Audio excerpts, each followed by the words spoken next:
Okay, this is our first video on the AQA Power and Conflict anthology. The anthology contains 15 poems.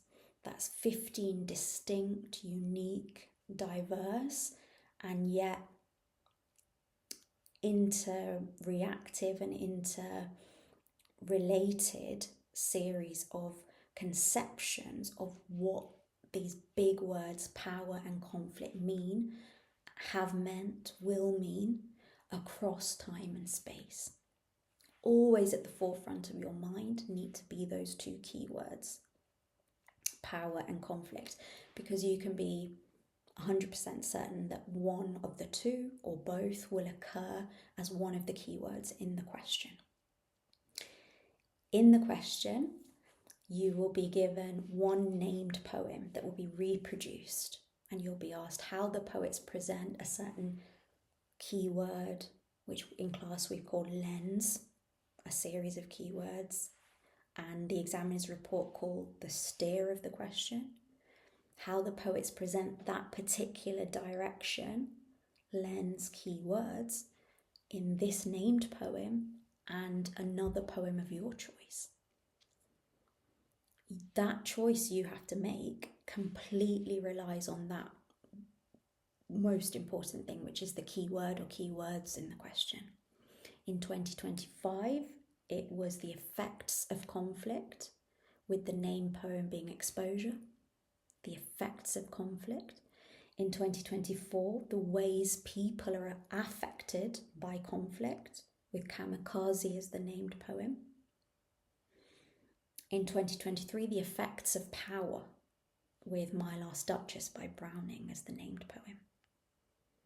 So even though we're going to read all of these poems individually and give them individual attention, what we always need to be doing in our minds is literally flipping through the pages of the anthology in our minds and connecting the themes and ideas that run through this series of poems. On the one hand, you've got 15 distinct units of text, but on the other hand, you can treat it as a whole, so that you can start organically drawing similarities and differences to do with these big themes from the beginning. I think that's really important. So let's start at the beginning. Ozymandias by Shelley, written in 1818. First thing I do when I'm looking at the poem is look at the title. Okay, the title is always an anchor, a cornerstone for the poem. It's something that the writer's chosen consciously in knowing that that is the first thing the reader sees. Ozymandias, this 5-syllable strange word, straight away makes me feel somehow distanced, makes me feel I'm in unfamiliar territory, doesn't give me concrete answers or anything to latch onto from the beginning. Looking at it, it looks like it has a kind of Greek flavour to it. Knowing about Shelley, knowing about the fact that the first 3 poems in the anthology are of the English Romantic period, because that is one of the national curriculum requirements, that you look at representative Romantic poetry from 1789. 1789 is an important year. They haven't just made that up. Think about why 1789 has been chosen. That is the year, the beginning, the start point of the French Revolution. The French Revolution was a radical movement away from monarchy, away from the class system, the hoarding of power by individuals non-meritocratically, the hoarding of wealth, the power of the Catholic Church. All of these things were challenged by the French Revolution, and these ideas were championed, glorified, praised by the English Romantics. The first generation of English Romantics was Wordsworth and Coleridge. Wordsworth is your third poet. The prelude is a Wordsworth poem. We are starting with Ozymandias by Shelley, which is later. Think about why they've put it first. Let's look at it. So straight away I get a Greek flavour, knowing about the context, the Romantics.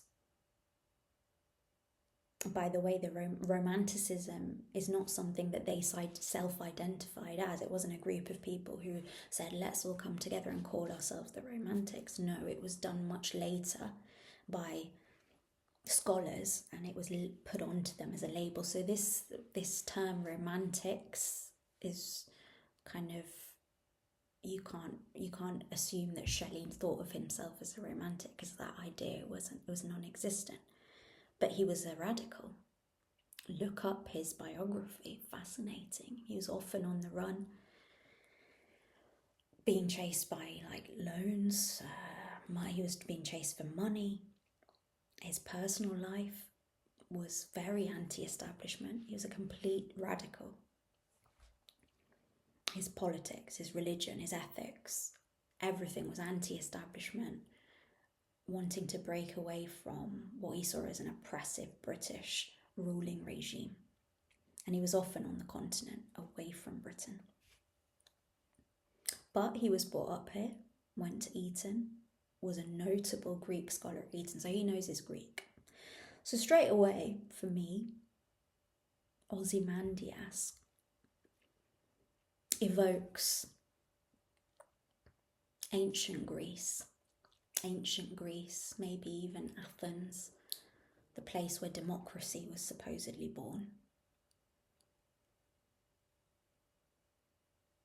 Also something foreign, unfamiliar, strange. So I'm being disconcerted from the outset. This is the first poem of an English literature anthology, but it's not even an English word that starts the anthology. It's Ozymandias. Later we might find out that Ozymandias is the Greek version, or the Greek name for Ramesses II, an Egyptian pharaoh, an ancient Egyptian pharaoh. So already in this title, number one, it's a name. It's a man's name. And it's a translation.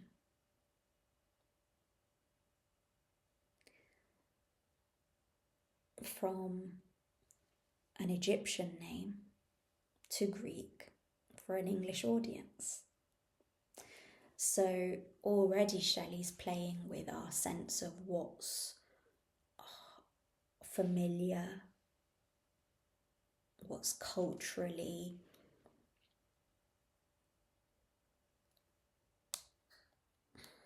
familiar, and what's far away and distant, and history and language, and how they intertwine, and our expectations, what's palatable to a European audience, translating something to Greek, which for a literate audience in 1818 would be a bit more accessible than it is to us today reading this.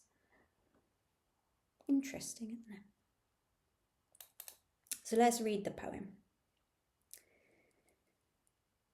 I met a traveller from an antique land who said, 2 vast and trunkless legs of stone stand in the desert. Near them, on the sand half sunk, a shattered visage lies, whose frown and wrinkled lip and sneer of cold command tell that its sculptor well those passions read, which yet survive stamped on these lifeless things, the hand that mocked them and the heart that fed. And on the pedestal these words appear. My name is Ozymandias, king of kings. Look On my works ye mighty, and despair.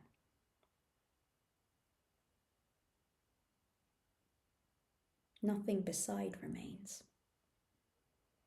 Round the decay of that colossal wreck, boundless and bare, the lone and level sands stretch far away. That's it.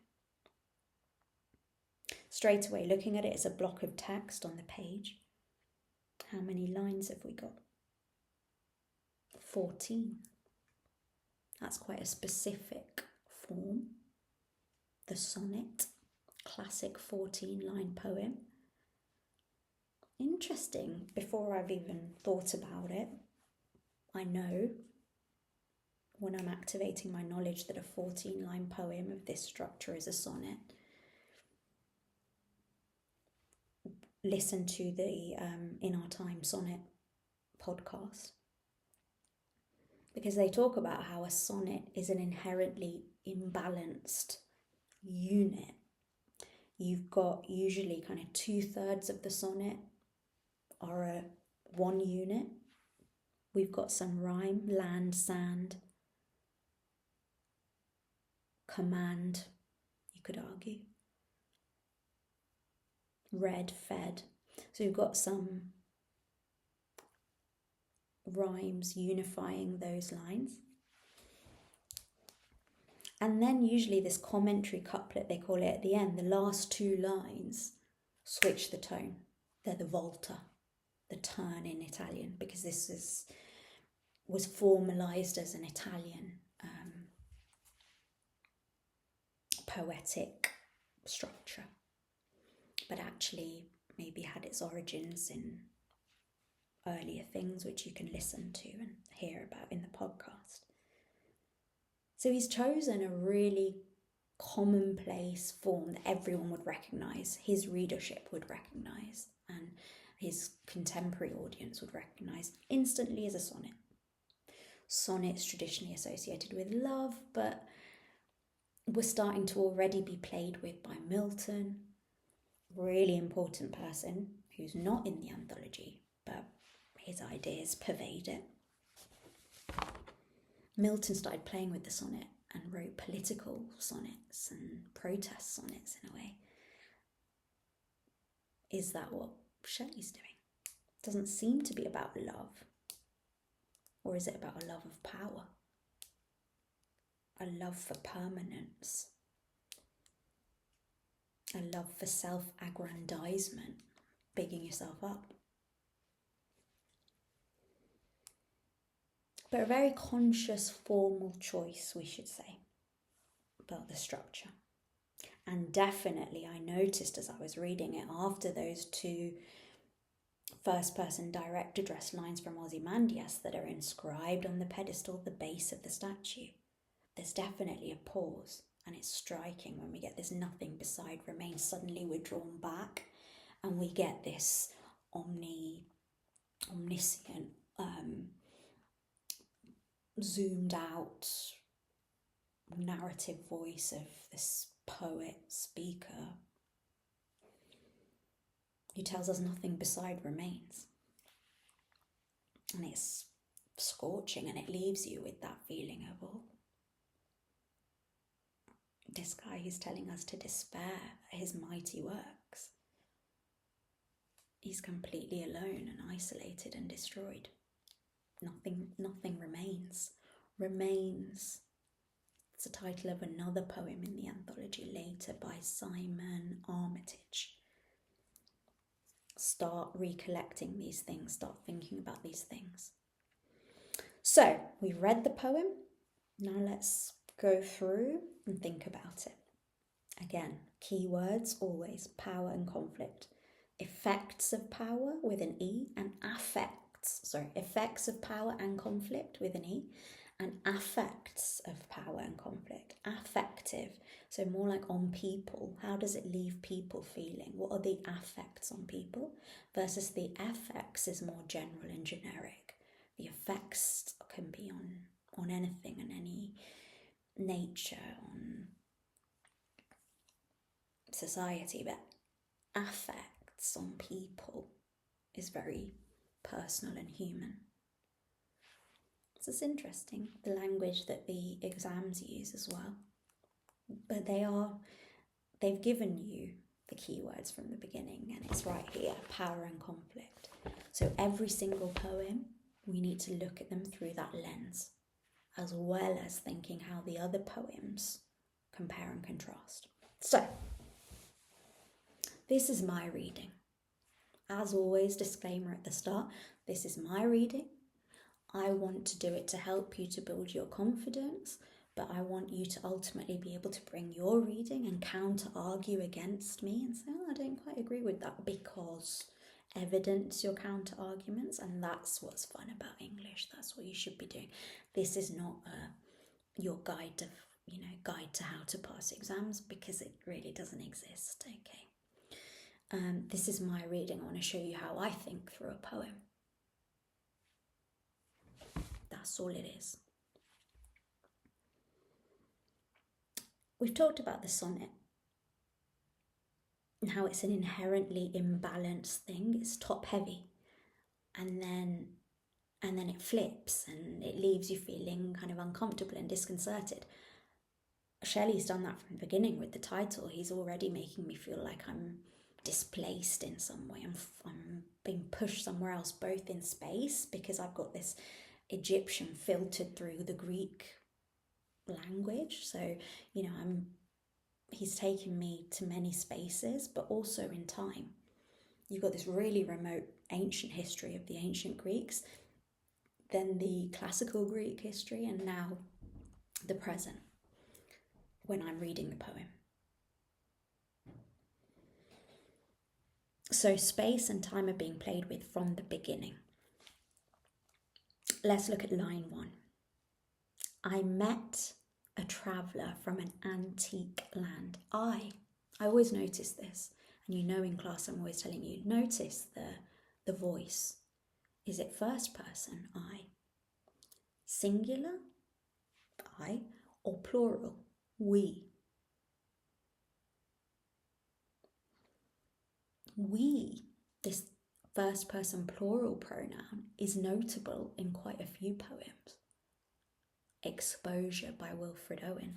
Let me turn to the list of poems, the contents, which you will have a list of the poems in your exam. It's useful to look at that as an overview, as a snapshot of the whole thing. So I'm looking through Ozymandias. I've got I straight away. I don't think I have any we in Ozymandias. We have you. No we. There's no sense of communal, community, society there. It's an individual talking to us. Both the poet, Shelley, the speaker, is it Shelley? I don't know who it is. The traveller, the sculptor, Ozymandias himself.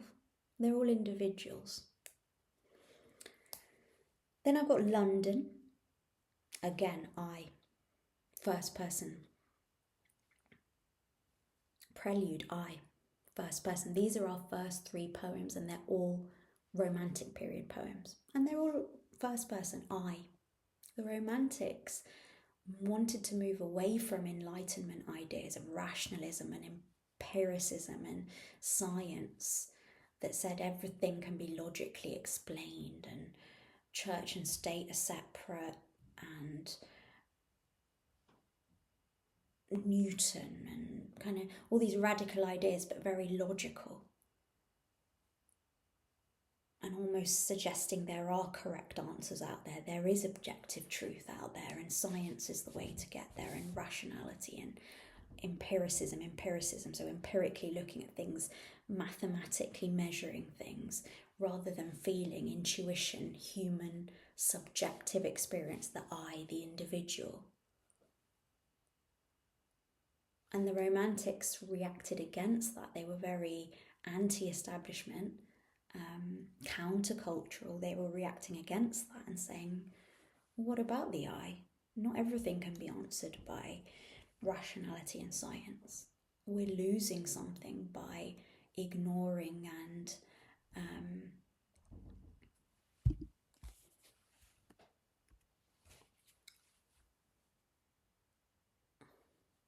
deprioritizing and taking away power from the individual and their experience. So I think a bit of reflection on the first person is important.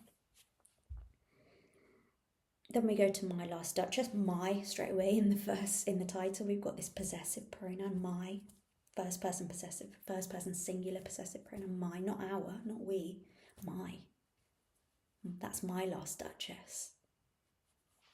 Looking as if she were alive. That's mine. Possession is very important. He's possessive. Charge of the Light Brigade. That's they, and he. The guy who blundered, he and they. So that's third person. It's distanced. That's Tennyson relating what happened, but he's not directly involved. So we're a little bit distanced there. We don't get their personal experience. We get what Tennyson thinks happened. Was there a soldier dismayed? He doesn't know. We don't know. No one knows. Exposure, that's a key first person plural poem. We don't know what's going to happen. He's speaking on behalf of the voiceless, the marginalized, the oppressed. These anonymous soldiers who are left to die.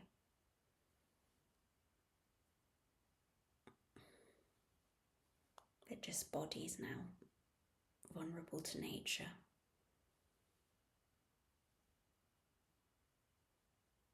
We. Storm on the island, we, again, first person plural. We build our houses squat. It's we, it's a community of people against nature. And they're powerless against nature.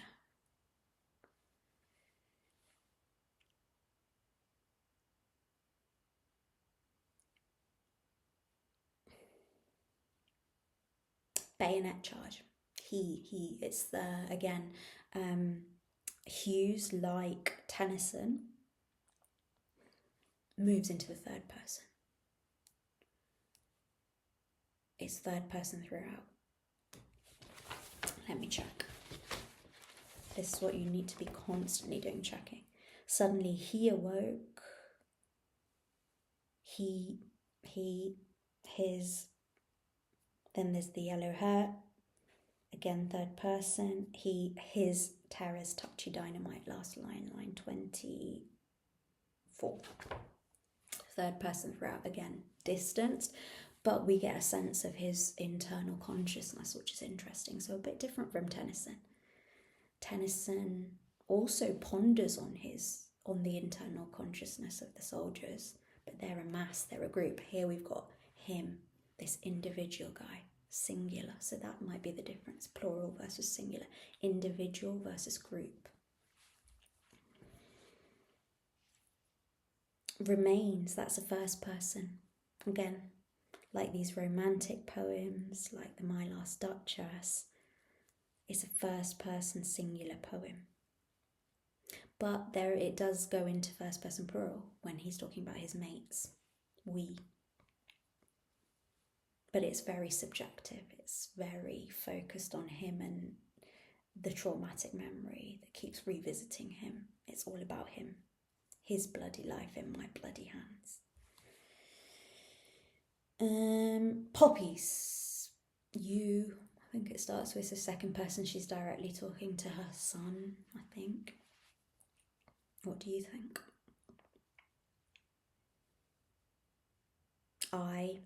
There's also the first person. I think that is the first female I we have in the anthology, the first female voice we hear. Of course, we have in My Last Duchess the title lady in the title, the Duchess, but we'd never hear her voice. She's silenced. She is gagged in a way. We have the young harlot's curse in London, but we don't hear it, we don't hear her. Blake hears her, but we don't. That's important.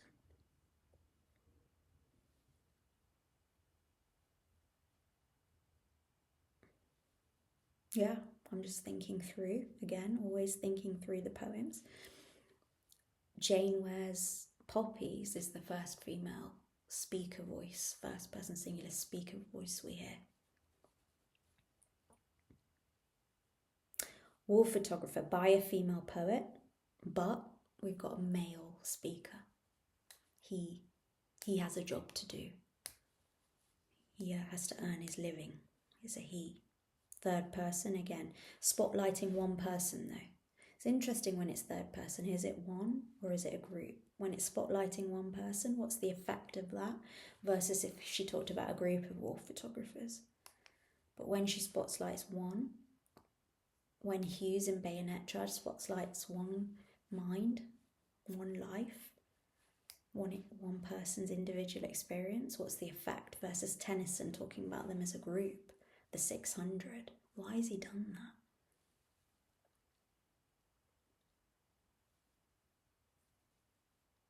Why has he talked about them as a group? Tissue. Tissue is interesting because we don't have a... let's have a look.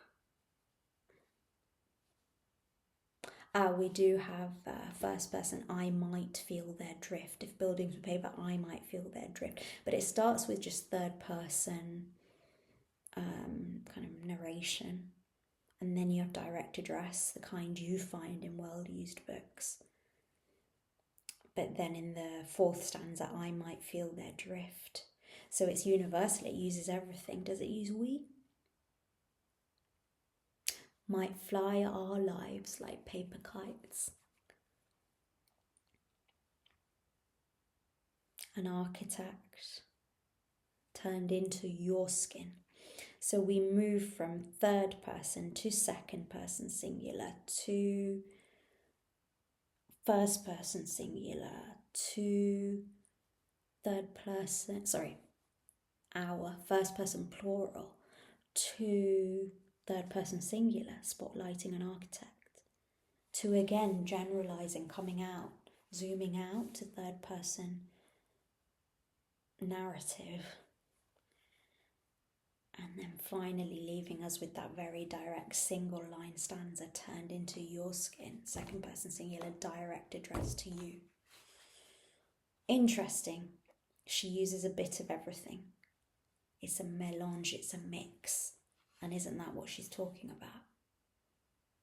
Everything placed over and over and composite, a collage of stuff, of voices, of histories, names and histories, everything, all layered over.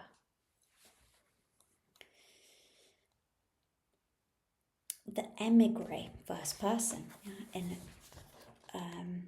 subjective experience. I left it as a child. My memory. I have no passport. Checking out me history, goes without saying. The second poem with the first person possessive singular pronoun my, checking out my history, but in Creole, me history. Is that right when I say Creole? Or should I be saying... No, I think it's right, but I will check that.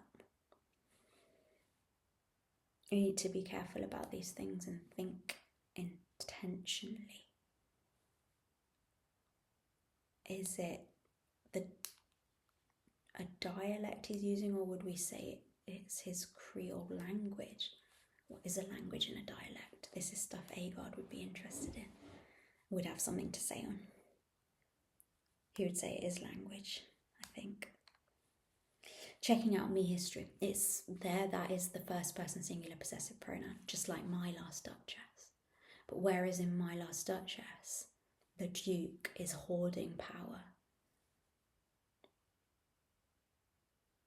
Checking out me history is someone who feels they've been blinded to their own history and are having to carve it out themselves. So it's the exact opposite. It's showing us the inverse. Someone who's having to, they're both wanting to gain possession of something, but very different things for very different ends.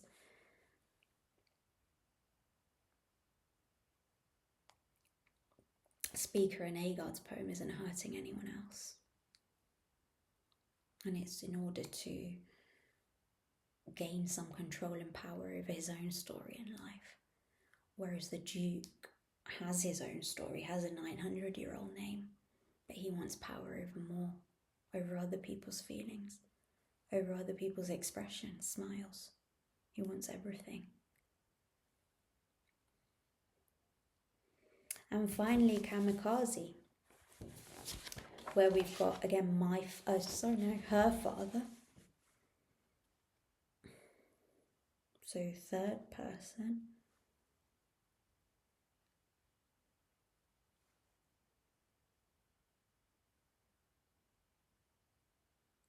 But then we've also got my mother. So interesting, it goes from a narrative describing the daughter talking about her father, but it starts mixing, and as it moves into italics, it mixes into a first person voice of the child, of the mother, so the grandchildren. So it's this intergenerational transmission of history from father to daughter. Daughter's the one who's being narratively described, and then the grandchild's voice coming out. So interesting how one gains possession of their own history. But again, who's the critical voice we don't hear? Much like in My Last Duchess. We'd never hear from the Duchess. We never hear from the father, the kamikaze pilot. He is silenced. His story is erased.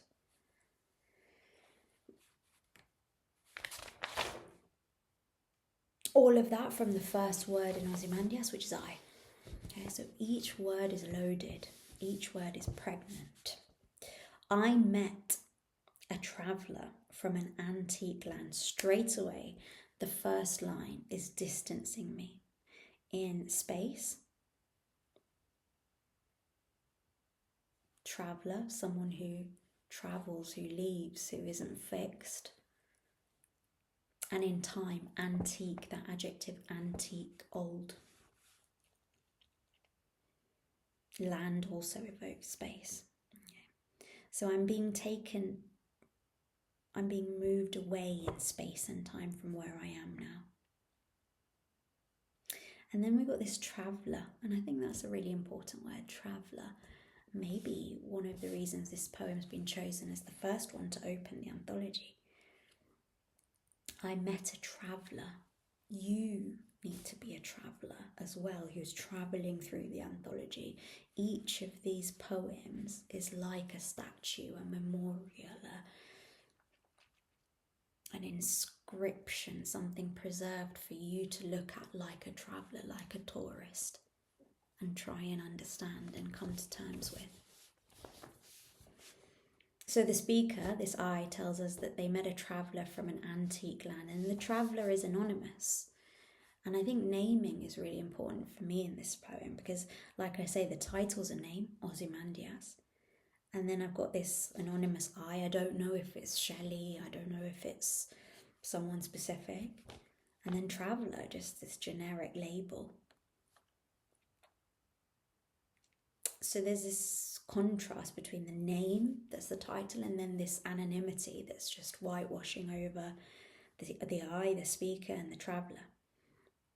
And naming is a theme for me that runs through the anthology, because naming is a way, if you think about,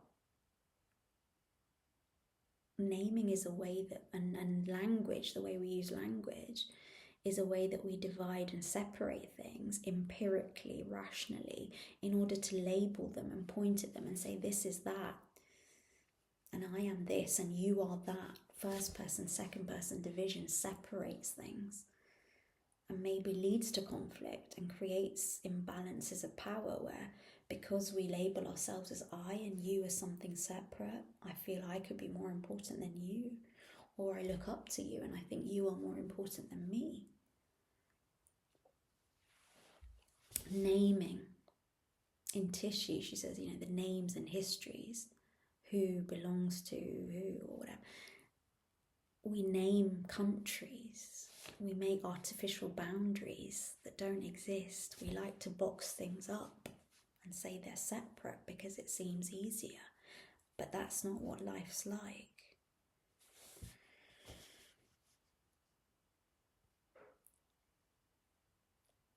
We're not born with a name, are we? We're given a name. But really, we're all nameless. None of us can be labelled and defined as one thing and given a name that represents us.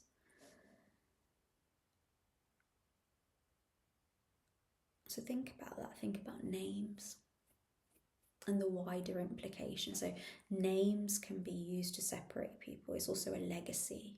You know, you carry a name. In My Last Duchess, the Duke says, you know, I gave her the gift of a 900-year-old name. It's this old name. Class and status are meaningless, right? In terms of the time that we're looking at in Ozymandias, this boundless and infinite and far-stretching expanse of time that's maybe represented by the desert.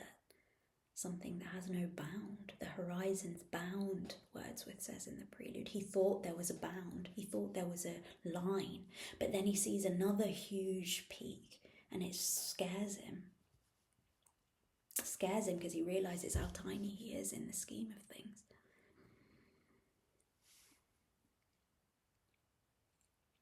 Let's get back to it.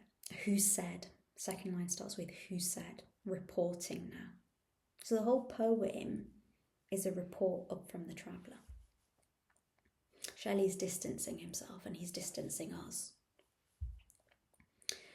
Colon. Interesting, there's the use of colons in the poem as well. We've got one here and we've got one in line 10. Introducing. And, you know, a colon introduces, a colon shows things. And this poem is very much showing us something. You don't really hear Shelley's view on it. He's kind of distanced and detached, arguably.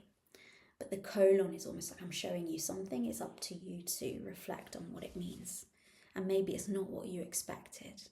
Because I think at this time, people would look at a statue like that as something to revere, a symbol of power, of status, of authority, of ancient, luxurious opulence.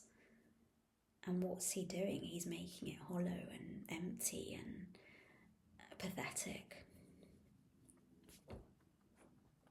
Nature, the sands, the desert is what's majestic here, is what's to be admired here. Maybe it's a sonnet of love to nature. Too vast and trunkless. Adjectives in this poem are really strong, aren't they? Quite vivid imagery going on with the adjectives. Too vast and trunkless, legs of stone.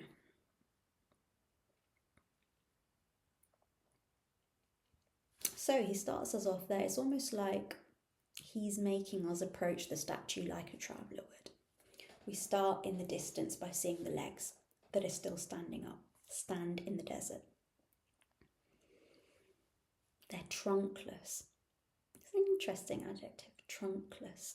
Trunk referring to the main part of the body, so the body's smashed and disintegrated. But the legs remain. But obviously for me, trunk evokes a tree. And a tree is a natural monument, a natural statue, a statue made by nature. For the Romantics, that was something that's really to be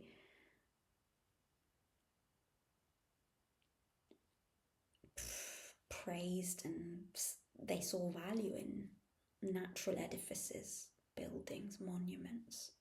It's another thing, motif that runs through the anthology. Buildings, monuments, erections, things that exist in space. Are they created by humans, like in Ozymandias? or by nature? Do they exist? Do they pre-exist in nature, like in the prelude?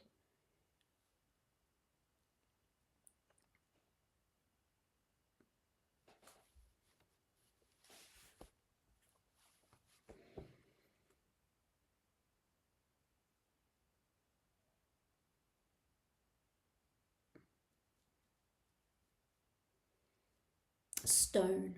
This focus on material as well, stone.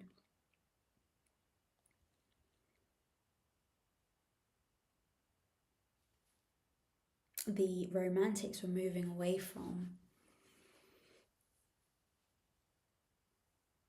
a materialist idea of philosophy where we look outside and then that governs how we see ourselves. So we look at the physical world and we understand ourselves through the physical world.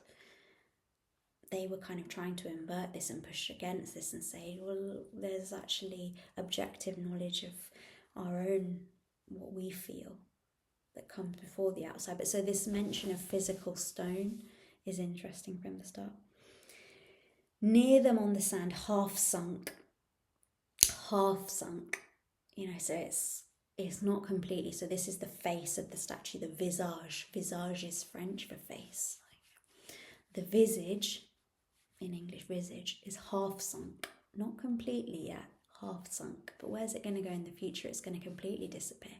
Now this is the head, which I think historically was going to come to London, to the British Museum, I think, and you can actually find it there. I think it's the head of the younger Memnon.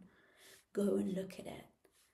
Does it give you this feeling of massiveness and scale, and do you have to look up at it, or is it half sunk on the floor? So straight away, half sunk. We're coming closer now. He's drawing us in closer to the statue. A shattered visage lies. Shattered. Another adjective. Broken. By what? Did someone smash it? Or is it time? But it's quite a violent adjective, shattered, based on the verb shatter. So it's a violent thing. So nature has this capacity to slowly erode and destroy, but in a violent way. Whose frown. So now we're really zooming into the expression of the face, frown. A negative expression. Mean. And wrinkled lip. So the mouth is somehow mean, closed, wrinkled. It's just very close-up detail now he's giving us. And sneer of cold command. This is where perhaps we do get a sense of Shelley's feeling of resentment, of repugnance. He's revolted almost by the coldness of the statue. Its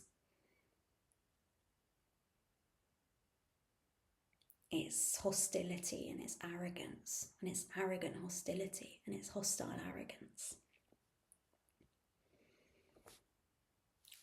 Straight away I'm noticing the alliteration of cold command, but like I've said, that's not something I'm really interested in. I want to think about bigger ideas. Tell that its sculptor well those passions read. So the frown, the wrinkled lip, the sneer of cold command, those three things tell that its sculptor well those passions read. Another person's come into the poem, the sculptor. He's thinking behind the statue to the guy who actually, the craftsman, the artisan, who actually made this sculpture. But again, notice, anonymous, the sculptor's anonymous. Not like in My Last Duchess, where we get told it's Frau Pandolf, it's Klaus of Innsbruck, it's name dropping all the time. These are anonymous. These are people lost to history. These are people who didn't try to leave their stamp on the world, but have indirectly. And imagine how many countless people this represents. And they tell something. That verb's interesting, isn't it? Tell. They tell something. This visual representation, this mask. Interesting, because Shelley wrote something called The Mask of Anarchy. Look it up if you're interested. But this mask, this thing that you cover yourself with, that you show to the world, maybe hiding your interiority and your inner life, but it's something you show to the world. This visual thing is telling something, it's telling a story, it's vocal, it's showing more, it's showing and telling. So tell, so language and the physical sculpture are all intermixing, and Shelley's playing with all this, and that's what makes the poem interesting. Also think about how we're looking at the poem. We're looking at it like this, like we're being invited to look at the statue.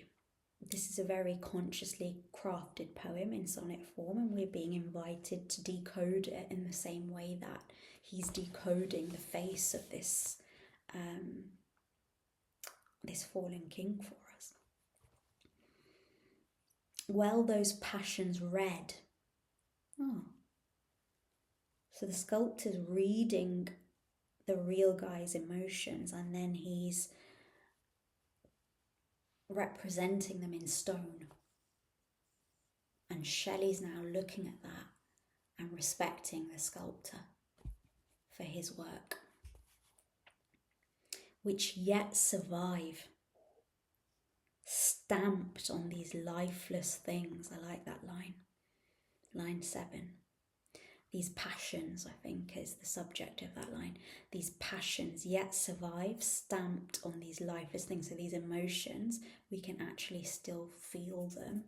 They're still alive, they survive, stamped on these lifeless things. The idea of a stamp.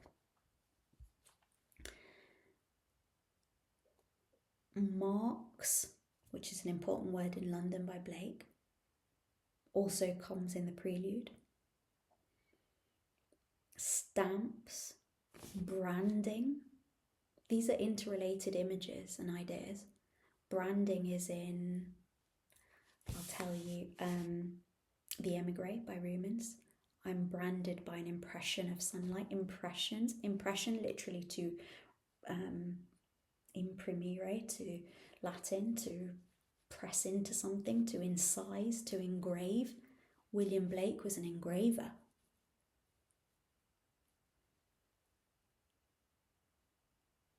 All art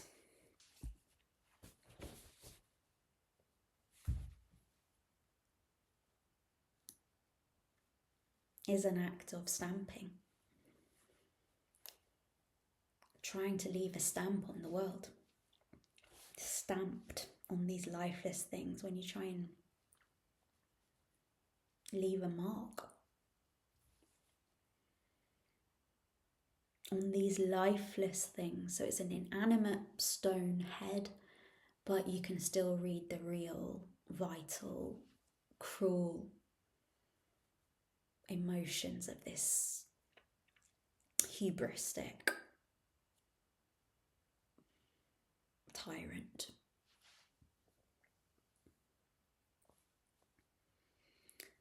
Now the next line is confusing. Grammatically, we don't know what the subject is, we don't know what's going on. But let's look at it. The hand that mocked them, and the heart that fed them, I'm assuming. I don't know the answer, and I don't think anyone knows what the subject is, but I'm interested in the hand-heart dichotomy, duality, contrast. The hand and the heart. So the heart, the emotion, the feeling, which is important for romantic poets, but then the hand, the thing that's actually acting, that works, that creates, that sculpts, that writes, that stamps. These are two separate parts of the human state. The feeling side, the interior side, and then the action side.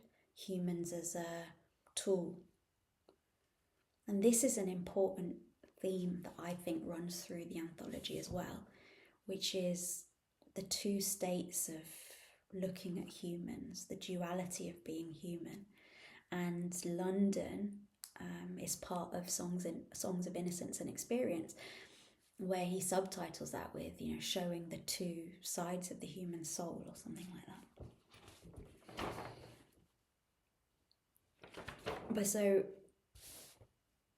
humans are not one thing. We're not just a tool or a soldier or a chimney sweep or a harlot. We also have feelings and interiority and emotion. And when society or more powerful structures try to flatten that experience and say we're one thing, it leads to conflict, inner conflict, or externalized conflicts and wars, which are usually based on an illusion like nationhood, which is just a name. This is my country, this is your country. Just labels. So are these poets asking us to look behind the masks, the names, all these invisible manacles that are separating us, and look at the unity and the things that join us together? That's for you to think about, drawing on your own experiences, drawing on your understanding of history and what you see and what you read and what you hear and what people talk about in your life, and draw on those experiences and link it to this and talk about it in the essay. And when I say talk, I mean write about these things in the essay in a speculative way. Perhaps it could be, it reminds me of, for me it recalls, perhaps Shelley was saying, perhaps Shelley was reflecting on and exploring these things. That's the magic. So the hand mocks them. Is it mocking Ozymandias' hubris, or is it mocking the people who he subjugates? Maybe both. Maybe that's why Shelley leaves it ambiguous. Ambiguity is always an invitation to look deeper, and maybe an invitation to think about multiple layers of meaning, not just a single direct answer. Because if nothing else, you need to understand that English isn't about a single answer. It's about exploring different possibilities, because there's no one answer. And it's when people try and reduce things to one answer that causes suffering. Seems to be the message, or one of the messages, because no one answer. Let's keep going. The heart that fed. Think about these verbs, the heart's feeding off something. So is the heart feeding off the inner life's feeding off the outer life, or is it the other way around? And this is what the Romantics was saying. The Romantics were saying that the inner life feeds the outer life, and maybe he's attacking Ozymandias, whose inner life is feeding off his outer power, his outer externalizations of power. King of kings and blah blah blah, but inside, what is he? He's just another human. And on the pedestal, the base of the statue, okay, the thing the statue is on, so the legs come off the pedestal. Pede, Latin for foot, so it's literally the foot of the statue is holding the base, and then the legs are coming off that. So the pedestal's still there, probably be the last thing to be shattered by time. On the pedestal, these words appear. Remember, words, language, naming. Appear. I like that, because it's like Shelley's really directing our gaze over this statue, and then he just says they appear. But we know what he's saying, that they've been engraved, they've been incised by someone. Colon, again, just showing us. I'm not saying anything about it. It's for you to make your mind up. And now we've got that direct speech of Ozymandias in these two lines. My name, look at that name, the importance of the name again. My name is Ozymandias, King of Kings. His superiority over everyone. Not just in the rank of kings. He's the best king of all the kings. Look on my works, ye mighty, and despair. Exclamation mark. Notice that. Notice every single piece of punctuation. You don't have to talk about it, but you notice it. It's all part of the writer's careful meaning making in a poem.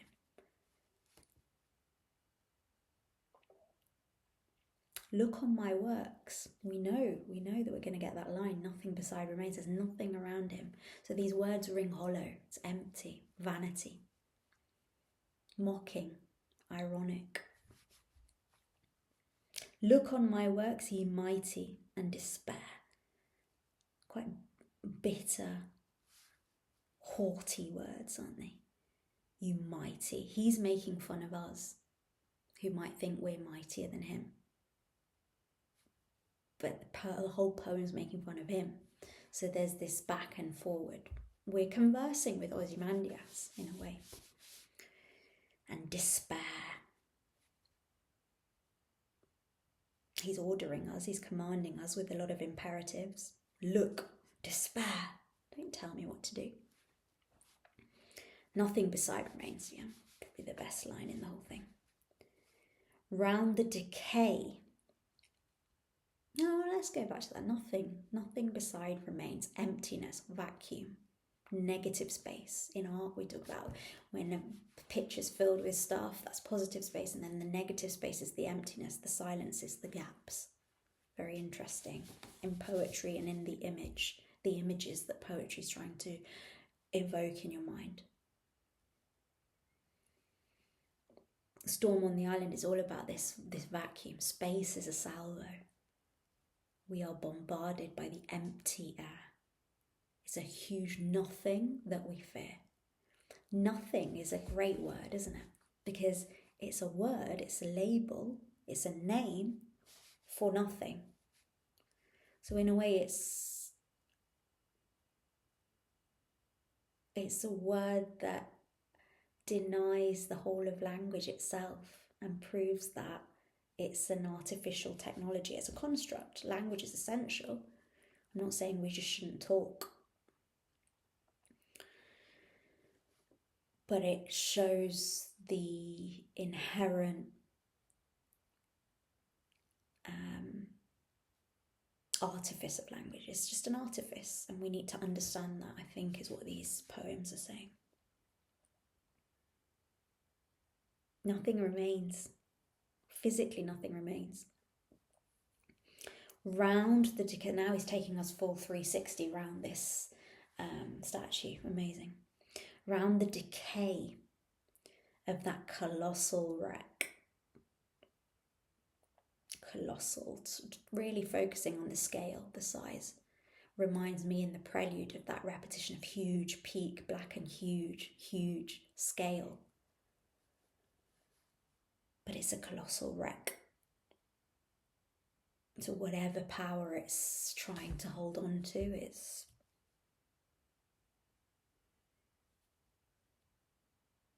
ruined. Boundless and bare, again like trunkless, boundless, no bounds.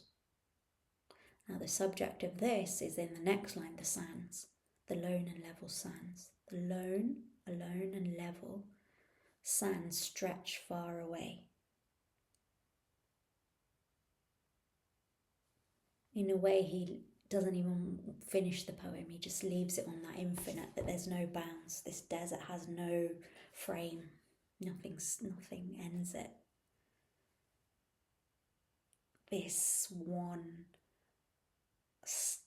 attempt of human stamping of power over others, over nature, over everything, is alone and soon to be completely sunk and destroyed.